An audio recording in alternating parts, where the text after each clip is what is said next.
해피 이스터. 못 알아듣신 분을 위해서 예수님 부활을 축하드립니다. 우리 멀리 계신 분들한테도 들릴 수 있도록 같이 인사했으면 좋겠습니다. 예수님 부활을 축하드립니다. 아멘. 자, 오늘 우리에게 주신 하나님 말씀 마가복음 16장입니다. 마가복음 16장 14절에서 20절입니다. 마가복음 16장 14절에서 20절입니다. 우리 한 절씩 교독하도록 하겠습니다. 그 후에 11 제자가 음식을 먹을 때 예수께서 그들에게 나타나사 그들의 믿음 없는 것과 마음이 완악한 것을 꾸짖으시니 이는 자기가 살아난 것을 본 자들의 말을 믿지 아니함일러라. 또 이르시되 너희는 온 천하에 다니며 만민에게 복음을 전파하라. 믿고 세례를 받는 사람은 구원을 얻을 것이요 믿지 않는 사람은 정죄를 받으리라. 믿는 자들에게는 이런 표적이 따르리니 곧 그들이 내 이름으로 귀신을 쫓아내며 새 방언을 말하며 뱀을 집어 올리며 무슨 독을 마실지라도 해를 받지 아니하며 병든 사람에게 손을 얹은즉 나으리라 하시더라. 주 예수께서 말씀을 마치신 후에 하늘로 올려지사 하나님 우편에 앉으신. 다 함께 읽겠습니다.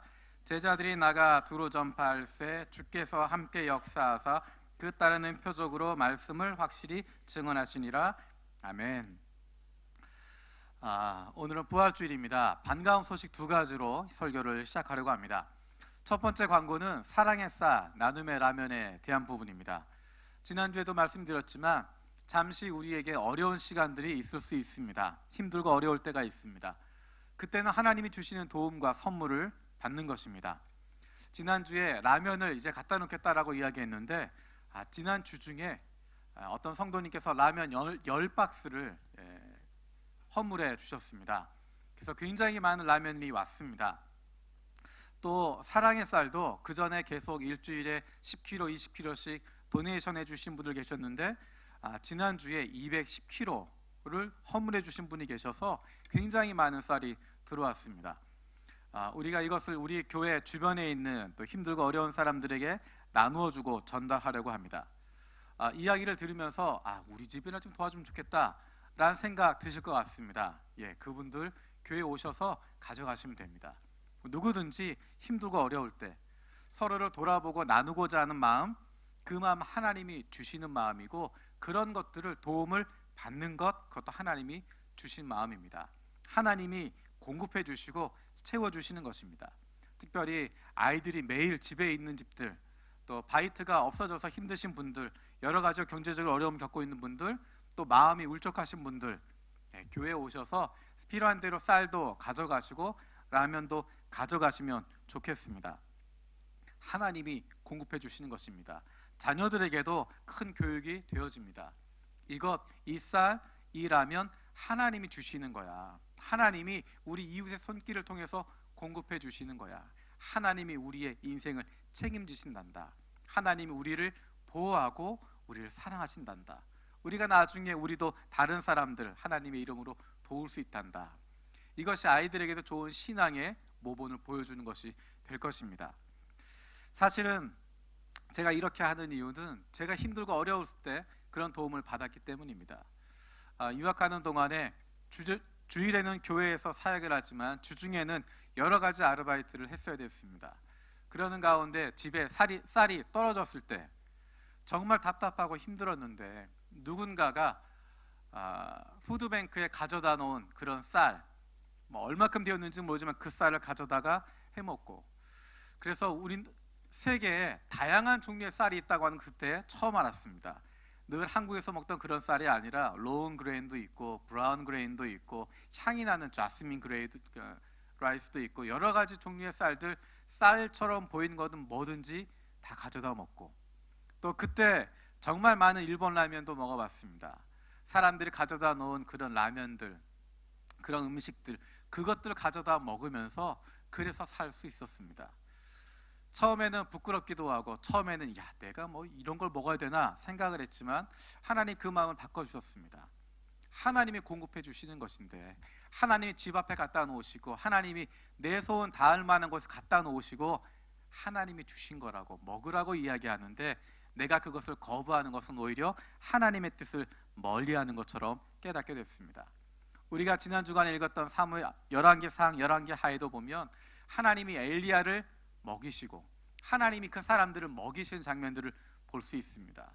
누군가 다른 사람이 자기의 이름을 내면서 나눠주는 것이 아니라 하나님의 이름으로 나누는 것이기 때문에 하나님이 공급해 주시는 것으로 믿고 가져가시기 바랍니다. 제가 매일마다 확인을 하고 있습니다. 얼마나 줄어들었나.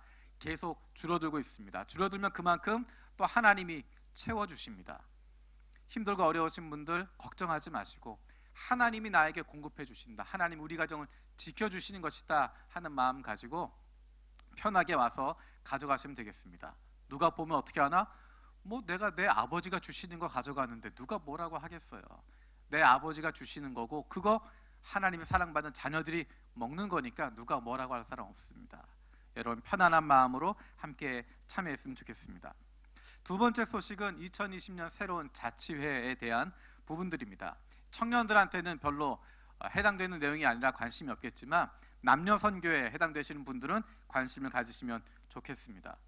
우리가 교회 건물에 모이지 못하니까 점점 생기는 것, 간절함이 믿음의 공동체에 대한 부분입니다. 우리의 매일의 삶 속에서 함께 할 수 있는 사람들, 특별히 지금처럼 코로나로 말미암아서 여러 가지 경제적인 어려움들이 있고 가정의 어려움들이 있고 직장의 어려움들이 있는 그런 상황에서 누구한테 이야기하기도 어렵고 함께 기도 부탁하기도 어려운 그런 상황에서 정말 믿음을 나눌 수 있는 삶의 문제들을 같이 나누고 함께 울어줄 수 있는, 함께 붙잡아 줄 수 있는 그런 믿음의 공동체에 대한 간절함이 우리 가운데 있습니다.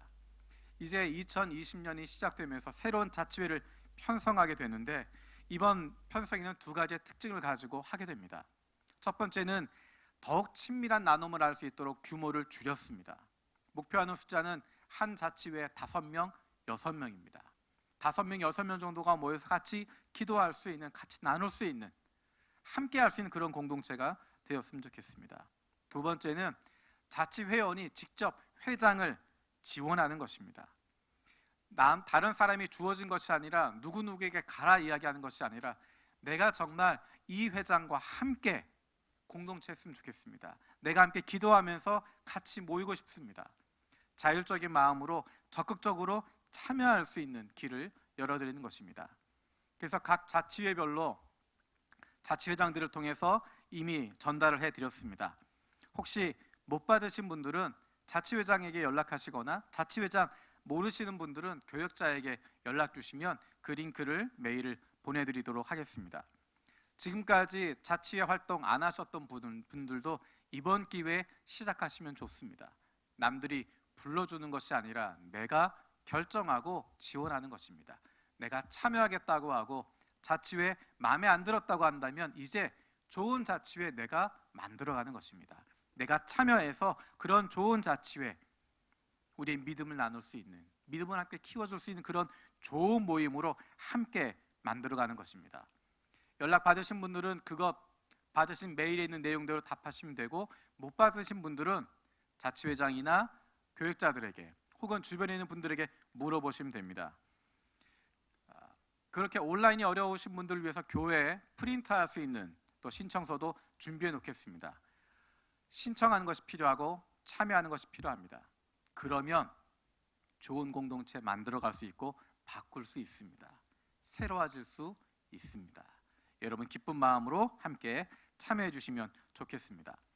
지난주 목요일과 금요일에는 성목요 예배와 성금요 예배를 드렸습니다. 성목요 예배와 목요 예배, 성금요 예배의 중요한 부분은 사실은 함께 모여서 같이 찬양하고 같이 은혜를 나누는 것이었습니다. 특별히 목요일과 금요일에 우리 교회가 다민족 교회이기 때문에 여러 언어로 한꺼번에 진행이 되어야 하는데 이것을 온라인으로 하면 어떻게 하나. 또 한 가지 어려운 점은 아이들도 같이 있는데 아이들도 집안에서 같이 예배를 드릴 텐데 아이들이 어떻게 참여할 수 있을까, 그런 걱정들을 많이 했습니다. 그런데 함께 모일 수 없고 온라인으로 드려야 되기 때문에 한일 중 함께하는 다민족 예배로 드려야 되기 때문에 여러 가지 부담이 있고 어려움들이 있었는데 이번 성목요 예배와 성금요 예배는 제가 올해 참여했던 성목요 예배, 성금요 예배 중에서 가장 은혜가 넘치는 그런 예배가 됐습니다. 얼마나 감사했는지 모릅니다. 정말 창의적인 아이디어들이 굉장히 많이 있었고 다민족 교회로서 가지고 있는 장점들을 많이 발휘할 수 있는 그런 부분들이 되었습니다. 각 언어별로 주어졌던 그 간증들도 얼마나 큰 은혜가 되었는지 모릅니다. 그리고 거기에 등장하는 애니메이션에 한글 자막이 있고, 그림은 미국 그림 같은데 한글 자막이 있고 일본어 더빙이 들어가 있는, 그 일본어 대사를 들어보면 어디서 들어본 사람들 목소리 같은 그런 애니메이션들이 있습니다. 얼마나 재밌고 좋았는지 모릅니다. 여러분 가운데 이게 무슨 소리를 하는 건가? 성목요일날 목요일날 무슨 일이 있었나? 금요일날 무슨 일이 있었나? 그리고 그날은 그냥 일찍 자느라고 못 봤다 하시는 분들을 위해서 홈페이지에 특별히 링크를 만들었습니다.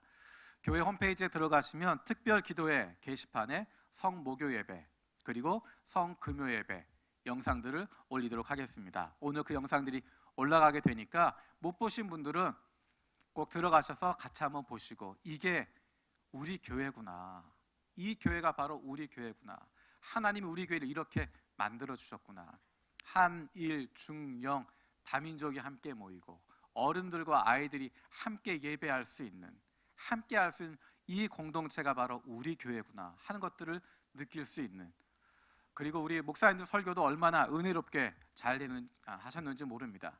모든 순서 처음부터 끝까지 정말 은혜 가운데 드렸던 그런 예배입니다. 그래서 이 영상 오늘 홈페이지에 올라가게 되니까 꼭 보시고 또 은혜를 같이 나눌 수 있으면 좋겠습니다. 성목요일, 성금요일 끝나고 오늘은 부활주일입니다. 예수님께서 부활하신 것을 기념하는 주일입니다. 오늘 이 시간에 마가복음 16장의 말씀을 통해서 부활하신 예수님께서 제자들에게 주셨던, 그리고 제자들뿐만 아니라 예수를 그리스도라고 고백하는 그리스도인들, 저와 여러분들에게 주시는 세 가지 동사를 함께 나누려고 합니다. 첫 번째 동사는 부활을 믿으라 라는 것입니다. 같이 한번 해볼까요? 부활을 믿으라, 부활을 믿으라. 우리 14절 말씀 같이 읽어보겠습니다. 14절입니다. 시작. 그 후에 11 제자가 음식을 먹을 때 예수께서 그들에게 나타나사 그들의 믿음 없는 것과 마음이 완악한 것을 꾸짖으시니, 이는 자기가 살아난 것은 본 자들의 말을 믿지 아니함일러라. 아멘. 마가복음에는 예수님이 부활하신 것에 대한 두 가지 증거가 나타납니다. 첫 번째는 막달라 마리아가 예수님을 만난 사건입니다. 예수님을 만나고 제자들에게 뛰어갑니다. 그들에게 예수님 살아나셨다라고 이야기하지만 제자들은 예수님이 살아나셨다고 하는 것, 마리아에게 보이셨다고 하는 것 듣고도 믿지 않습니다. 두 번째 증거는 제자들 가운데 두 사람이 걸어서 시골로 내려가다가 예수님께서 다른 모습으로 그들에게 나타나신 것입니다. 그들은 가던 길을 멈추고 다시 제자들에게 되돌아와서 알렸지만 제자들은 그들의 말도 믿지 않았습니다. 한 번이 아니라 두 번의 분명한 증거가 있었음에도 불구하고 제자들은 예수님의 부활을 믿지 않았습니다. 그들의 믿음이 없었다, 마음이 완악했다라고 이야기하십니다. 왜 믿지 않았을까? 왜 믿지 못했을까? 제자들이 가지고 있는 생각과 달랐기 때문입니다. 그들의 마음이 완악했기 때문입니다. 예수님이 예언하셨음에도 불구하고 부활하실 것이다, 사흘 만에 다시 살아난다라고 말씀하셨음에도 불구하고 제자들은 그것을 생각할 수도 없었고 믿을 수도 없었습니다. 마음이 예수님으로부터 떠나 있었기 때문에 믿을 수가 없었고 믿고 싶지 않았던 것입니다. 예수님이 살아난다고 해서 뭐가 달라질까? 예수님이 죽었다가 살아난다고 해서 뭐가 달라질 수 있을까? 지금까지 제자들이 가지고 있었던 계획, 그들이 있었던 목표, 그것을 이루는데 예수님이 다시 살아난다고 하는 것이 크게 와닿지 않습니다. 크게 의미가 없었던 것입니다. 부활이 어떤 의미일까? 부활은 단순히 죽었다가 살아나는 것, 그것만 이야기하지 않습니다. 예수님께서 살려낸 얼마나 많은 사람들이 있습니까? 우리가 이름을 기억하는 나사로도 있고 야이로의 딸도 있고, 그리고 한 여인의 젊은 아들도 있습니다. 청년도 있습니다. 예수님이 살려냈던 사람들, 그들도 부활했는데 그 부활과 예수님의 부활이 뭐가 다를까? 예수님의 부활은 단순한 육체적인 부활만을 의미하는 것이 아닙니다. 하나님께서 그를 살리셨다는 것입니다. 말씀대로, 성경에 기록된 대로 하나님이 그를 살리셨다라고 하는 의미를 갖게 되는 것입니다. 하나님께서 그 예수 그리스도를 살리셨기 때문에, 그분이 죽음 가운데 첫 번째 부활의 열매가 되셨기 때문에 우리도 살리신다는 것입니다. 우리도 지금은 죽은 것 같지만, 지금은 모든 것이 끝나는 것 같지만, 지금은 희망이 없는 것 같지만, 지금은 어둠 속에 있는 것 같지만, 예수님을 부활시키신 것처럼 하나님께서 우리를 살리시고 우리를 죽음 가운데서 건지시고, 지금 모든 희망이 끊어진 것처럼 보이는 이 상황 속에서도 우리를 빛 가운데로 인도하신다고 하는 것, 그것에 대한 증거가 되는 것입니다. 지금 우리는 코로나19로 말미암아서 전혀 생각하지 못했던 많은 어려움들을 경험하고 있습니다. 처음에는 교회에 모이지 못하는 것, 그것이 어려웠는데, 이제는 건강에 대한 두려움들을 갖게 되고, 이제는 경제적인 어려움들이 여기저기서 나타나기 시작합니다. 하던 일들을 멈춰야 되고, 직장을 그만두기도 하고, 내가 하던 자리가 없어지기도 하고, 더 이상 거래할 수 있는 일들이 없어지기도 하고, 앞으로 어떻게 먹고 살아야 할지 답답한 상황들이 펼쳐지게 됩니다.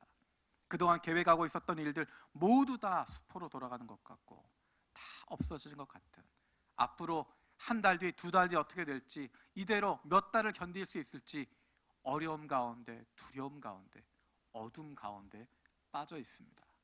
빛이 보이지 않는 것 같고, 도저히 살아날 것 같지 않은, 어쩌면 무덤 속에 갇혀 있는 것 같은 상황이 우리에게 펼쳐지고 있습니다.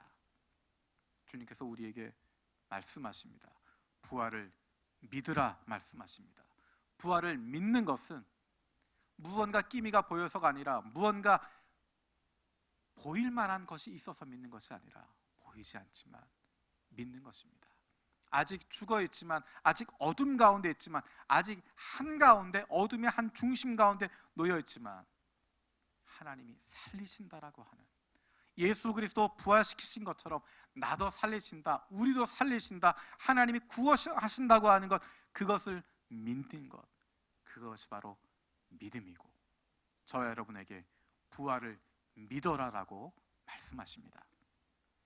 부활을 믿는 사람들에게 주시는 사명이 있습니다. 두 번째 동사입니다. 두 번째로 복음을 전파하라 말씀하십니다. 우리 함께 읽겠습니다. 시작. 복음을 전파하라, 복음을 전파하라. 우리 15절 16절 말씀 같이 읽어보겠습니다. 15절 16절입니다. 시작. 또 이르시되 너희는 온 천하에 다니며 만민에게 복음을 전파하라.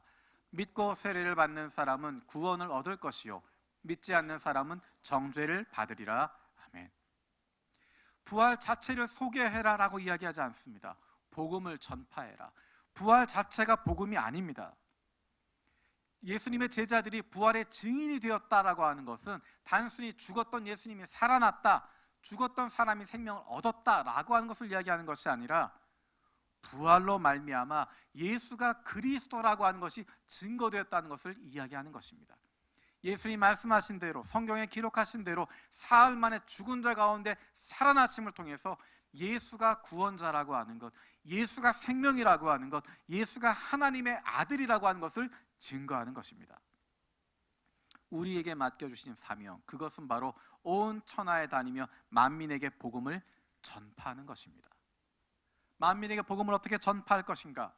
어떤 경우에는 그것을, 메시지를 선포하는 사람도 있습니다. 하지만 중요한 것은 그 복음을 살아내는 것입니다. 그 복음을 가지고 하루하루 살아가는 것입니다. 하나님이 나를 어디로 보내시든지, 일본 땅에 있든지, 한국으로 가든지, 미국으로 가든지, 일본에서도 어느 지역으로 가든지, 그곳에 가서 복음을 가지고 그 복음으로 내가 살아가고 있을 때, 그것을 통해서 예수 그리스도의 복음이 선포되게 되는 것입니다. 우리가 선포하는 메시지는 어떤 것일까? 안 믿으면 지옥 간다? 그것이 아닙니다. 믿으면 살아난다는 것입니다. 어떤 차이가 있을까? 안 믿으면 지옥 간다, 믿으면 살아난다. 오늘 말씀에서도 하신 메시지는 믿고 세례를 받는 사람은 구원을 얻을 것이요라고 이야기합니다. 이 세상은 이미 죽어 있는 존재입니다. 이미 우리가 가고 있는 길은 죽음의 길입니다. 이미 죽어 있고 우리가 가는 인생의 끝은 지옥으로 가게 되어져 있습니다. 그래서 많은 사람들은 이 세상에서 하나님 없이 지옥처럼 살다가, 지옥 가운데 있는 것처럼 살아가다가 종국에는 완성된 지옥으로 떨어지게 되어지는 것입니다. 그것이 우리의 인생입니다. 그것이 인간들이 걸어가고 있는 길입니다. 그런데 예수 그리스도로 말미암아서 살아날 수 있는 길이 주어진 것입니다. 그래서 안 믿으면 원래 가던 길, 원래 지옥같이 살다가 지옥에 떨어져 버리는 그 인생 그대로 가는 것이고, 믿으면 그 길에서 벗어나게 되고 생명을 얻게 되는 것입니다. 하나님이 왜 예수님을 이 땅에 보내셨을까? 이 세상을 구원하시기 원해서이십니다. 죽어있는 이 세상 가운데, 어둠 가운데 있는 이 세상 가운데, 하나님과 떨어져서 하나님과 아무런 관계도 없는 이 세상 가운데 그냥 두면 멸망할 수밖에 없고, 그냥 두면 이미 심판을 받은 지옥에 들어갈 수밖에 없는 인간들을 불쌍히 여기셔서 하나님께서 우리를 찾아오시는 것입니다. 예수님이 이 땅에 오시는 것입니다. 십자가를 지고 죽으시는 것입니다. 우리가 잘 알고 있는 요한복음 3장 16절에서 17절에 예수님께서 이 땅에 오신 이유를 분명하게 이야기하고 있습니다. 우리 요한복음 3장 16절, 17절 말씀 같이 읽겠습니다. 시작. 하나님이 세상을 이처럼 사랑하사 독생자를 주셨으니 이는 그를 믿는 자마다 멸망하지 않고 영생을 얻게 하려 하심이라. 하나님이 그 아들을 세상에 보내신 것은 세상을 심판하려 하심이 아니요 그로 말미암아 세상을 구원을 받게 하려 하심이라. 아멘. 하나님이 세상을 이처럼 사랑하사 독생자를 외아들을 주셨으니 이는 그를 믿는 자마다 영생을 얻게 하는 것이다. 심판하기 위해서가 아니라 구원하시기 위해서 예수를 이 땅에 보내주셨다. 그 얘기를 조금 더 잘 설명하고 있는 것이 세번역 성경입니다. 우리 3장 16절부터 18절까지 우리 세번역 성경으로 같이 읽도록 하겠습니다. 요한복음 3장 16절에서 18절까지 시작. 하나님께서 세상을 이처럼 사랑하셔서 외아들을 주셨으니 이는 그를 믿는 사람마다 멸망하지 않고 영생을 얻게 하려는 것이다. 하나님께서 아들을 세상에 보내신 것은 세상을 심판하려는 것이 아니라 아들을 통하여 세상을 구원하시려는 것이다. 아들을 믿는 사람은 심판을 받지 않는다. 그러나 믿지 않는 사람은 이미 심판을 받았다.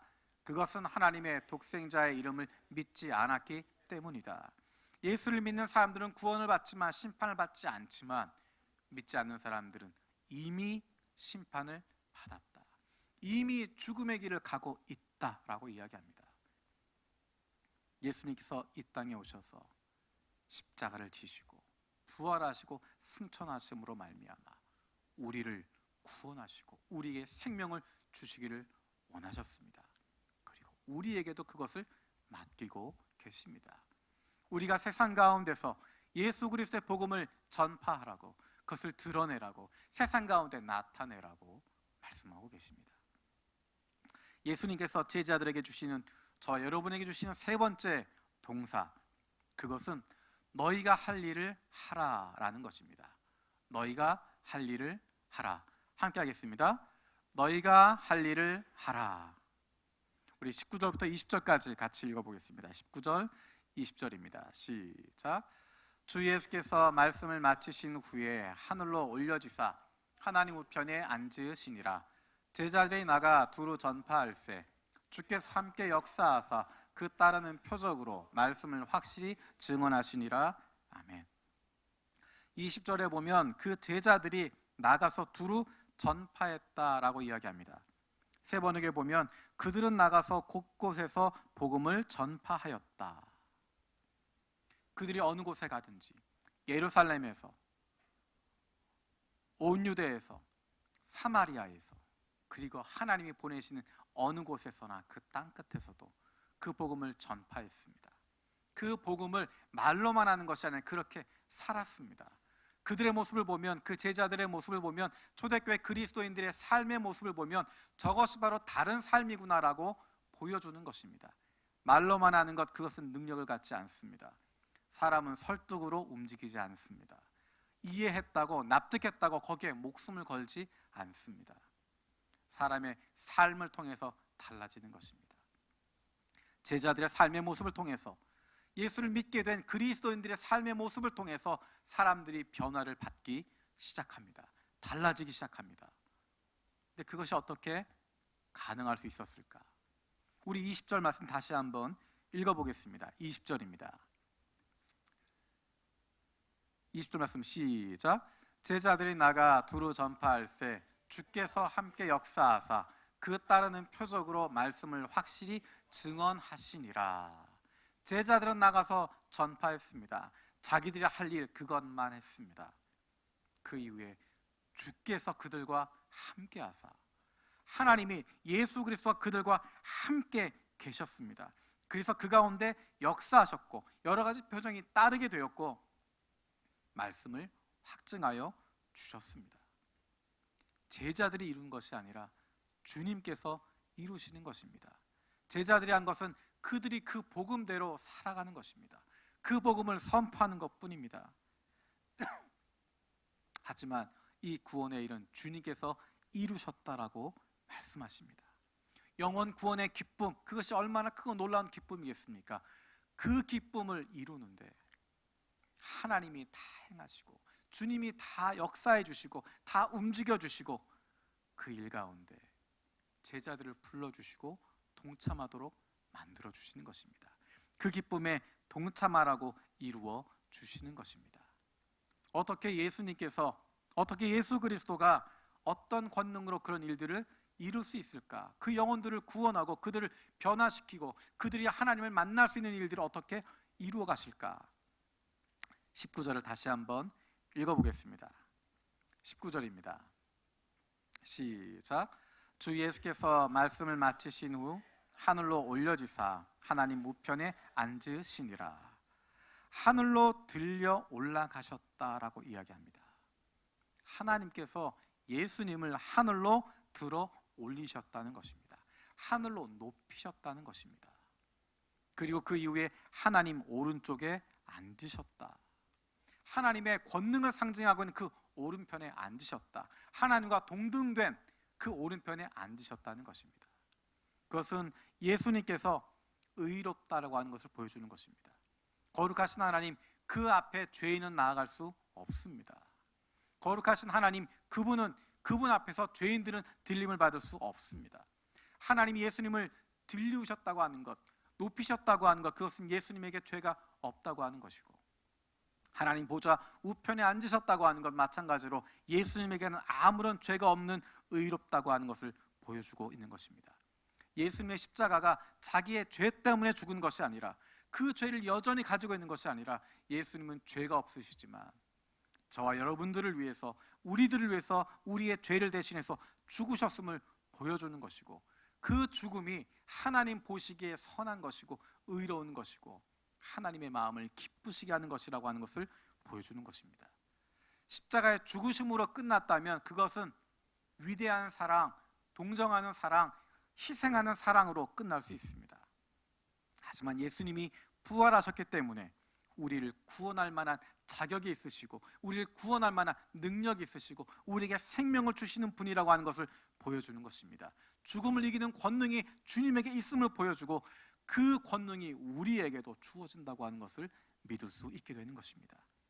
그리고 그분이 승천하심으로 말미암아 하나님 오른편에 계심으로 말미암아 그 주님께서 권능을 가지고 하나님의 일들을 이루시는 것이고 그 주님께서 우리와 함께 하신다고 하는 것, 우리와 지금도 함께 하시고 영원히 함께 하신다고 하는 약속을 우리에게 주고 있는 것입니다. 예수님의 부활은 우리에게 부활의 소망을 갖게 합니다. 이 땅이 끝이 아니라고 하는 것입니다. 단순히 영원히 산다고 하는 것, 그것은 중요하지 않습니다. 누구와 함께 하느냐가 중요한 것입니다. 영원히 사는 것을 영생이라고 이야기하지 않고 하나님과 함께 사는 것, 그것을 영생이라고 이야기합니다. 하나님의 약속이 그대로 이루어지는 것을 우리에게 보여주는 것이 바로 예수님의 부활입니다. 예수님의 부활을 따라 우리에게도 부활의 소망을 갖게 되고 하나님이 약속하신 그 영생을 이 땅에서 누리며 살다가 이 땅의 여정이 끝나고 나면 하나님과 영원히 함께하는 그 영생을 만끽하게 되어지는 것입니다. 우리를 위해서 이 땅에 오신 하나님의 아들 예수 그리스도, 우리를 위해서 십자가에 죽으시고 부활하시고 승천하신 예수 그리스도, 지금도 우리와 함께 하시며 우리를 통해서 온 천하에 복음이 전파되기를 원하시는 예수 그리스도, 복음으로 살아가는 저와 여러분들을 위해서 오늘도 역사하시고 영원토록 함께 하시는 예수 그리스도, 그 주님이 저 여러분들과 함께하고 계십니다. 기도하겠습니다. 살아계신 아버지 하나님, 감사드립니다. 이 땅에 오셔서 나를 위하여 십자가를 지고 죽으셨다가 사흘 만에 다시 부활하시고 하늘로 올리우셔서 하나님 보좌 오른편에 계시는 주님, 우리가 그 사랑으로 말미암아 구원받고 생명을 얻었습니다. 그 부활의 소망을 가지고 살아갑니다. 그 부활을 믿는 믿음을 가지고 우리 주변에 있는 사람들에게 그 복음을 전파할 수 있게 하시고 그들에게도 예수 그리스도로 말미암은 생명이 전해지게 하여 주시옵소서. 뿐만 아니라 이 땅 위에서도 하나님과 동행할 수 있는 영생을 누리게 하여 주시고, 이제 이 땅의 생활이 끝나고 나면 하나님 나라에서 영원히 하나님과 동행하는 영생의 기쁨을 누리며 살아갈 수 있는 그 부활의 소망을 가지고 오늘을 살아갈 수 있는, 내 주변은 무덤 속 같지만, 내 주변은 어둠만 있는 것 같지만, 내 주변은 죽음처럼 조용하게 아무것도 없는 것 같지만 죽음을 이기시는 주님의 권능이, 어둠 가운데 빛을 던져주시는 하나님의 그 놀라운 능력이 예수 그리스도의 부활을 통해서 나타났음을 믿고 그로 말미암아 하나님 바라보며 부활의 소망으로 살아갈 수 있는 저희들 되게 하여 주시옵소서. 감사드리옵고 예수님의 이름으로 기도드립니다. 아멘.